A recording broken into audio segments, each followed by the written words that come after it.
a little bit of Bingin Beach. We also have cows. Yay. And now we're gonna head to Bingin Beach. Surprisingly, this area is really walkable. That's hard to say for anywhere really in Bali, but had a pretty good experience so far. Let's see what Bingin Beach looks like as we get there. Oh wow! It's just down there.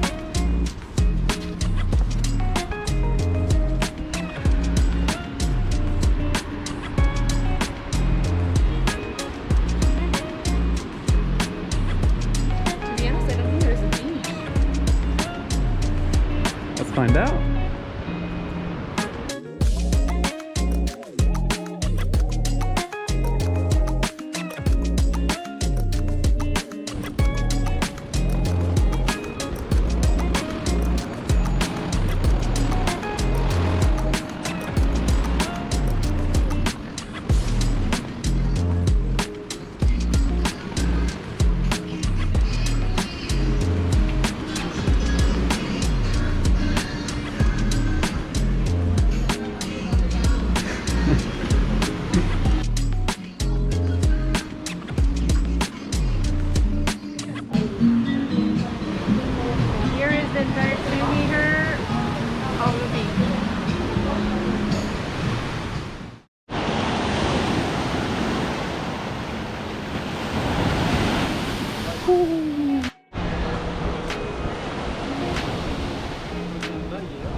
There in the distance is the Dreamland Beach we've been to 2 days ago, and it's amazing how you can see even from here the huge waves are crushing against the shore of the Dreamland Beach from the side,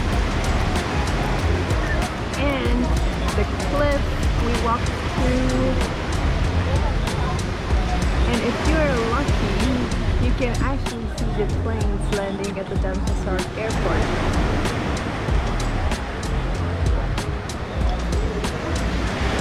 Like the one that will disappear behind the cliff in a few seconds. Now look at the waves forming at the Dreamland Beach.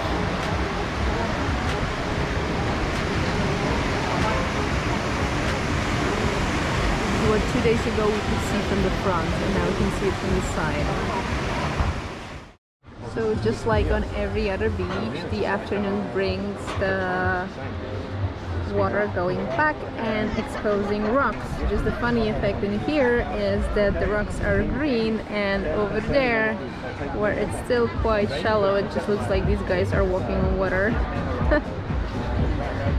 And there are basically no waves now in the afternoon, so the surfers are pretty much upset, but look at the waves at the Dreamland Beach.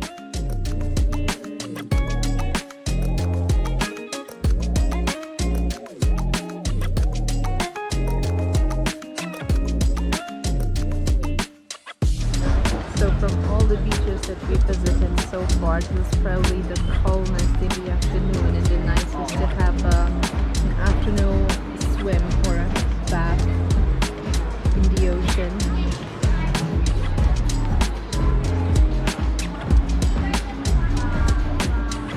So there are not so many shells in here. Actually, on the Polish seaside you usually find lots and lots of tiny shells, but once you find one, they're pretty cool. A shell like this you can only find in a shop. At the same time, the sand is quite thick, like big grains of sand. So this is not the white, dreamy sand beach that you may have heard of. but it's pretty pleasant and not that difficult to dry. This is another one.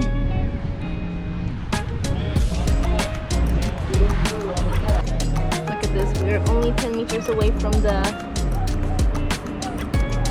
shore, and you can already see some first signs of the sea life.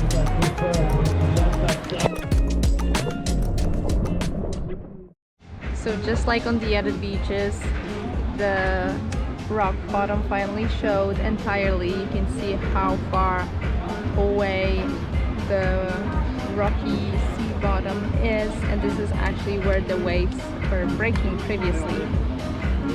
So now imagine surfing in this area and accidentally falling in the water and being pushed by the pull of the wave on these rocks. We could see some videos of YouTubers, and we could also see live on some other beaches surfers with, well, let's call it by name, wounds after hitting the rocks. So be careful if you come here surfing. So beautiful as this beach is, the farther you go, the more grainy the sun becomes, and actually once you arrive at the green rocks, it turns out that there's actually not that much sand to go to. So what you see in here, what the sea uncovered for us this afternoon, is still some rocky, semi-sandy bottom that I would say is not too pleasant to step on, and you still must be very careful because some of these rocks are really, really rough, and I cut my toe yesterday on a rock, and thankfully I had water shoes, so it protected the rest of my foot, but the damage was done. So let's explore some sea life that I spotted earlier, and just as we speak, there's some little crab hiding there behind the rock, but it spotted me, so now it's pretending it's not there. It's kind of cute.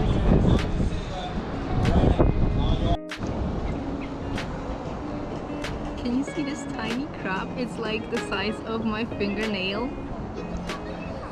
There are like dozens or hundreds of them in here, but they crawl so fast and they basically freeze the moment they spot, well, me. So I have not had a chance to record one, but well, you can see a little bit of this one as it's moving away from the seaweed. It's so tiny. I have no idea if it's gonna grow more, if this is natural size, but it's kind of cute.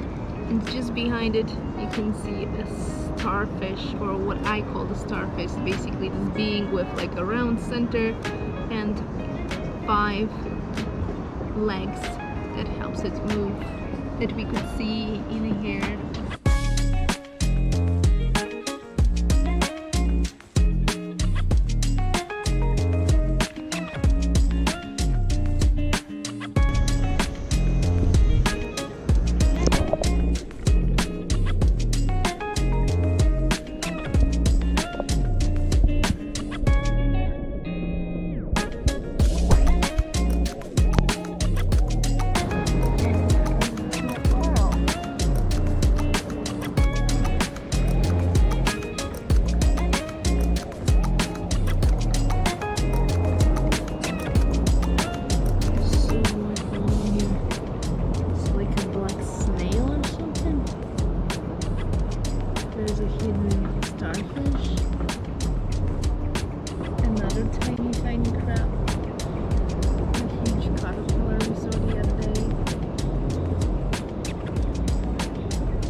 To observe, and just next to it,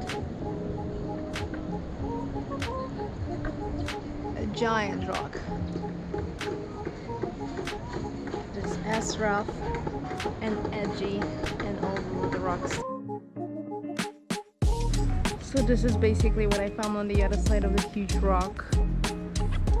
More huge rocks.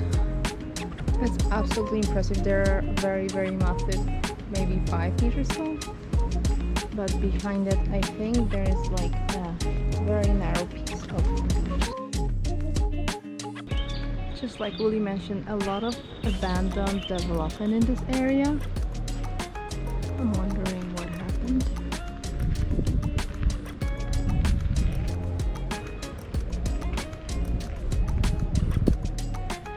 And even though I can continue a little bit, this is basically it. So I'm at the left outskirts of the beach, and if I was brave enough and cross this water, I would get to the other rocky area that is completely dry at the moment. And it's actually impressive that the boats are just behind the breaking point of the waves. That would be it for my little discovery trip. Overall, I think this beach is a little bit disappointing, but very, very beautiful. And maybe it should be this way, that we just come here and admire the beauty of the underwater world.